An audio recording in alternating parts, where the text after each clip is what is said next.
দয়ার নবী মুস্তাফা জন্মভূমি ছাড়িয়া আলীকে শুইয়ে দিলেন নিজের বিছানায়। দয়ার নবী মুস্তাফা জন্মভূমি ছাড়িয়া আলীকে শুইয়ে দিলেন নিজের বিছানায়।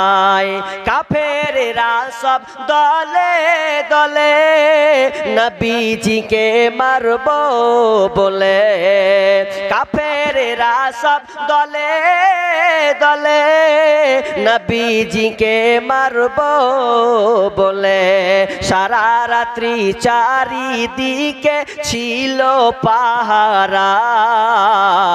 আলীকে শুইয়ে দিলেন নিজের বিছানায়। দয়ার নবী মুস্তাফা জন্মভূমি ছাড়িয়া আলীকে শুইয়ে দিলেন নিজের বিছানায়। তাই নবীজি গভীর রাতে আবু বকরকে নিয়ে সাথে, তাই নবীজি গভীর রাতে আবু বকরকে নিয়ে সাথে ইসমে আজম পরে নবী সামনের দিকে যায়।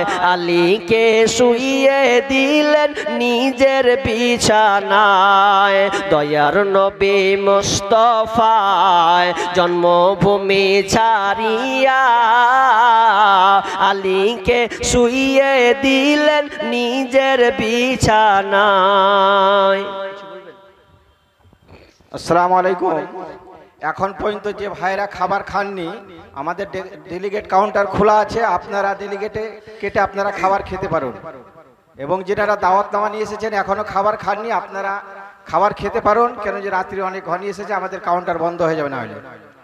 যে ভাইরা এখনো খাবার খাননি কাউন্টারে গিয়ে আপনারা খাবার খেতে পারেন। আসসালামু আলাইকুম। যারা খাবেন খেয়ে আসেন, খাওয়ার কথা বলতে হয় না, ঠিক লাইনে ঢুকে যাবো। যার পেটে চোঁচা করেও থাকবে না, খাবে যে দিক দিয়ে হোক, আপনি বলেন আর না বলেন যাবেই তো। কি বলছিলাম, আমানাত কত গুরুত্বপূর্ণ। যারা নবীকে মারছেন, নবীকে সেজদা অবস্থায় উটের ভুঁড়ি চাপাচ্ছেন, রাস্তাতে মাথায় চাদর দিয়ে মুড়ে ভেঙে তাকে আছড়াচ্ছেন জমিনে, এরপরে বিষ্ণু বলছেন আমি তাদের সঙ্গে খারাপ আচরণ করতে পারি না, ওরা আমাকে ভালোবাসে, ওরা আমার উপরে বিশ্বস্ততা রেখেছিল, ওরা আমার উপরে বিশ্বাস রেখেছে, আমি তাদের সঙ্গে বিশ্বাসঘাতকতা করতে পারি না। অতএব যারা আমাকে আমানত দিয়েছে সেটা আমি রাখবো। এটা আর কোনো যেই কিছু বলুক আর না বলুক আমার দ্বিধাদ্বন্দ্ব সেখানে নেই, আমি এগুলো বুঝিয়ে চলে যাব। এবার আলীকে দিচ্ছেন, আলীকে যখন দায়িত্ব দিচ্ছে তো আলী আচ্ছা বলেন আপনাকে একটা কথা বলি, এত বড় একটা ঝামেলা, হ্যাঁ গো, ধরলেন আমাকে একজন 4-5 গ্রামের লোক কাটার লেগে রেডি আছে, খালি কাটবে, পেলে কাটবো তোকে, দিন রাত চারদিকে ঢুঁড়ে বেড়াচ্ছে, কখন পাইলে কখন কোপাবো ওকে, এখন আমি নির্দোষ তাদের কাছে, এখন কোপাবে আমাকে। এবার আমি একজনকে বলছি ভাইরা এক কাজ কর না, আমি পালিয়ে যাচ্ছি, তুই আর বাড়তে থাক, আমার বাড়তে তুই থাক না, যা তোকে তালা মেরে দিব তুই থাক। আচ্ছা বলেন তো, যে লোকটাকে কাটবে ওর বাড়তে যদি আমার বাড়তে যদি কাউকে রাখি থাকবে? আরে কথা বলেন না রে ভাই, থাকবে? থাকবে না, মনে হয় আপনারা মনে হয় থাকবেন, এটা বুঝছে নাকি? থাকবে না, কেউ থাকবে না রে ভাই। অথচ সেই সময় একদম খেজুরের বাড়ি, আপনার কিনা খুঁটি, খেজুরের গাছের খুঁটি দিয়ে করানো, 1 লাখ মারলে তো ফেঁসে যাবে, ফাঁসবে না, ফুটিয়ে উড়ে যাবে।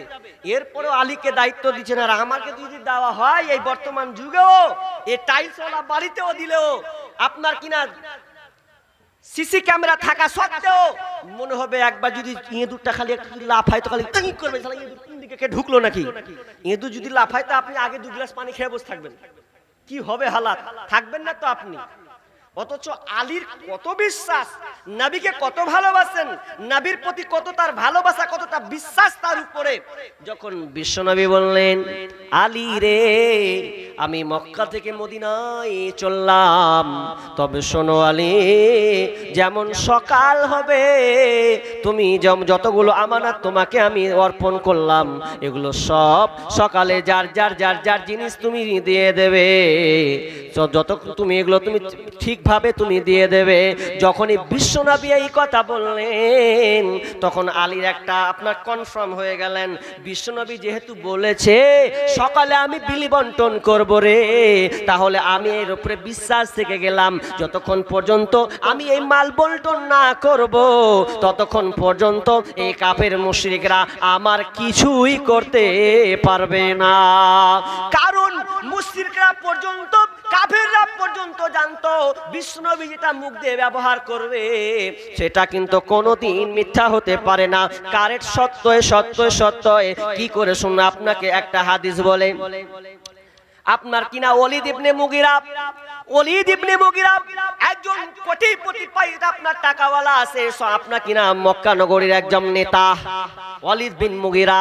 সেই ওলীদ বিন মুগীরাকে বিশ্বনবীকে আপনার খিস্তি করত, গালি দিত, নোংরা নোংরা আপনার কথা বলতো, এমন কথা বলতো। বিশ্বনবী তৎক্ষণাৎ বললে যে আমাকে গালি দেয়, যে আপনার কিনা ওলীদ বিন মুগীরা আমাকে যে গালি দিল, তার মানে ওর জন্মের সমস্যা আছে।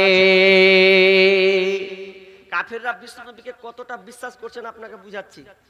বলছে ওলীদ বিন মুগীরা বলছে কি যে বিশ্বনবীর ব্যাপারে গালমন্দ গালাগালি, তো বিশ্বনবী শুনলেন, দুঃখ পেলেন, যে বললেন ওর জন্মের সমস্যা আছে, ওর জন্মের সমস্যা আছে। এবার কিছু লোক বলছে, ওলীদ বিন মুগীরা তুমি জানো কি বিশ্বনবী মুখ দিয়ে একটা বাক্য বের করেছেন, তোমাকে ডাইরেক্ট বলেছে তুমি নাকি জারদ সন্তান, তুমি বাপ ছাড়া তোমার ঠিকানা ঠিক নাই, তার মানে তুমি জারদ সন্তান, তোমার জন্মের সমস্যা আছে। আরে কে বলেছে? তো বিশ্বনবী বলেছে, মুখ দিয়ে তোমাকে এই কথাই বলেছে। ওলীদ বিন মুগীরার মাথা খারাপ। আহারে বিশ্বনবী বললেন যে আমার জন্মের সমস্যা আছে, তো বিশ্বনবী তো এই কথা হেন তেন না, তিনি তো সঠিক রাইট কথা বলেন। তাহলে সত্যি কি আমি জারদ সন্তান? এই জন্য তার মনটা খারাপ, এর জন্য আর মুখে হাসি নাই, 2-3 দিন থেকে বাড়ি থেকে বের হতে পারছে না, কারণ প্রচার হয়ে গেছে ওলীদ বিন মুগীরা হচ্ছে জারদ সন্তান, এমন ভাবে প্রচার প্রসার হলো, এমন সময় মন খারাপ। তো এবার ওলীদ বিন মুগীরা বলছেন, কে বলতে পারবে? তো আমার মাই জানে।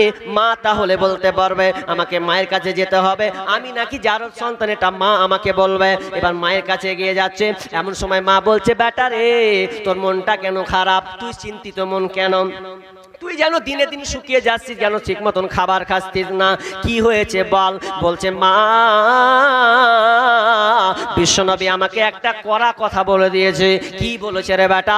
বিশ্বনবী বলছেন আমি নাকি জারদ সন্তান, আমার নাকি বাপ নাই, বিনা বাপে আমার জন্ম হয়েছে, এটা আমি মানতে পারি না। ও গো মা, বিশ্বনবী যে কথাটা বলেছেন এটা কি সত্য কিনা তুমি বলো। মা যেমনই শোনা, সন্তানের মুখে এরকম কথা যেমনি শুনেছে, মায়ের মনটা খারাপ হয়ে গেল। মাও আপনার কিনা মাথাকে নিচু করে নিল, বলছে মা নিচু করলে চলবে না, আগে বলো আমি জারদ সন্তান কিনা, আমাকে ভালো লাগে না, আগে তুমি উত্তরটা দাও। এবার এই বলতে বলতে বলতে মা বলে ফেললেন, বেটা রে নবী যেটা বলেছে ওটাই ঠিকই, তুই জারদ সন্তান, তুই বাপ ছাড়া তোর জন্ম হয়েছে।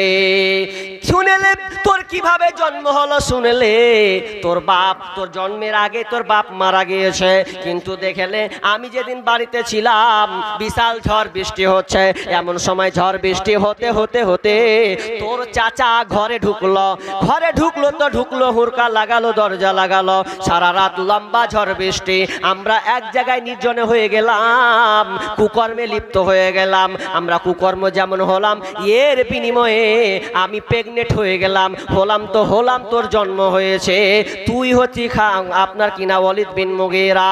যেমনই বলা, বলছে মা আর কি করে মুখ দেখাবো, নবী যেটা বলেছে নবী ঠিকই বলেছে। নবী কোনোদিন মিথ্যা কথা বলেননি, যেটা বলে রাইট অ্যানসার কথা। এবার এই হলো, এবার মক্কা থেকে মদিনা গেলেন, মাল বিলি বন্টন করলেন আলী।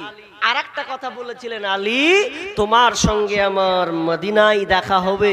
তো আলী আরো শক্ত হয়ে গেলেন, আরে মদিনায় গিয়ে আমি আল্লাহ রাসূলের সঙ্গে মোলাকাত করব, সাক্ষাৎ করব, তো এবার কার কি করে নিতে পারে, কে কি করবে, আমার কেউ কিছু করতে পারবে না। এই যে সাহস, এই তার বিশ্বাস আমাদের মধ্যে আছে নেই। এবার চলেন, আমানত কত গুরুত্বপূর্ণ। আমরা আমানতের খেয়ানত দিন দিন করতে চলেছি, আমানত নষ্ট করতে চলেছি। যদি আপনি আমানত নষ্ট করেন, কোন লিস্টে পড়বেন একবার ভেবে দেখেছেন? কোন লিস্টে আপনার হালাত যাবে গো, একবার কি আপনি ভেবে দেখেছেন? বিশ্বনবী বলছেন আয়াতুল মুনাফিকি সালাসাতুন, মুনাফিকের আলামত তিনি তিনটি বর্ণনা করেছেন। মুনাফিক কারা? মুনাফিককে আপনি কি বলতে পারবেন? মুনাফিক কিন্তু আপনি সহজে চিনতে পারবেন না। মুনাফিক আমি জুব্বা পাঞ্জাবি পরে আছি, মানে আমাকে মৌলানা লাগছে কি লাগে না? লাগছে। একটা উকিল যখন সে কোটটা পরে, তো দেখবেন ওরে বাবু উকিল বাবু চলে গেল। যখন আপনি ট্রেনে উঠবেন, টিটিকে দেখতে পাবেন, বুঝবেন যে এটা টিটি। আপনি পুলিশ অফিসারকে যখন দেখবেন, তার পোশাক দিয়ে বুঝে নেবেন সে এটা হচ্ছে পুলিশ অফিসার, দারোগা মশাই। কিন্তু মুনাফিকটা কে রে বাবা? মুনাফিকটা কোনখানে পাওয়া যায়? মুনাফিক হিন্দুর কাছে পাবেন না, মুনাফিক আপনি খ্রিস্টানের কাছে পাবেন না, মুনাফিক আপনি বৌদ্ধর কাছে পাবেন না, মুনাফিক আপনি আপনার কি নাম মূর্তি পূজারীর কাছে আপনি পাবেন না। তো মুনাফিক কোথায় পাওয়া যায়? মুনাফিক যদি আপনাকে খুঁজতে হয়, আপনাকে কোথাও যেতে হবে না, আমেরিকা যেতে হবে না, ইংল্যান্ড যাওয়া লাগবে না, আরব যাওয়া লাগবে না। মুনাফিক যদি আপনাকে ধরতে হয়, এই আপনারা যতটি লোক বসে আছেন এর মধ্যে মুনাফিক আছে। শুনে কেমন কেমন লাগছে? মৌলবি কেমন কথা কইলেন? হ্যাঁ, মুসলমানদের মধ্যেই মুনাফিক আপনি এখানেই পাবেন। কিন্তু আমি কাউকে আঙুল দিব না, তো আপনি আমাকে থেপড়ে লাল করে দিবেন। এই জন্য আমি আপনাকে আঙুল তুলে বলবো না। বিশ্বনবী যেভাবে বলেছেন পরপর সেভাবে আমি আপনাকে বলে দিচ্ছি। আয়াতুল মুনাফিকি সালাসুন। বিশ্বনবী বলছেন মুনাফিকের আলামতে হাদিসে তিনটি ব্যবহার করেছেন। অন্য রাওয়াতে বুখারী হাদিসে আছে মুনাফিকের আলামত একটা এক্সট্রা বেশি বলা হয়েছে, তো তিনটা আগে নিয়ে নেন। মুনাফিককে ইযা হাদাসা কাযাবা, যখন সে কথা বলবে খালি শুধু মিথ্যা কথা বলবে, সত্য কথা বলবে না। হাজি, মিথ্যা বেশি না সত্য বেশি? কথা বলেন জোরে। মিথ্যা বেশি। আবার মিথ্যা হয়ে গেছে মোবাইলে বেশি। কোথায় আছেন? না তো মালদাতে নাই, আপনার ঢুকে আছে কারো বাড়িতে। মোবাইলে সবচাইতে বেশি মিথ্যা কথা হয়। স্ত্রীও ধরতে পারে না, তো স্বামী স্ত্রীও ধরতে পারে না, স্বামীকে চেষ্টা করছে হয় না। স্ত্রী বলছে কোথায় রে, না তো মুখ জায়গা কে ফোন করেছে, না তো বান্ধবী, ও প্রেমিক লাগালছে আর একজনের সাথে।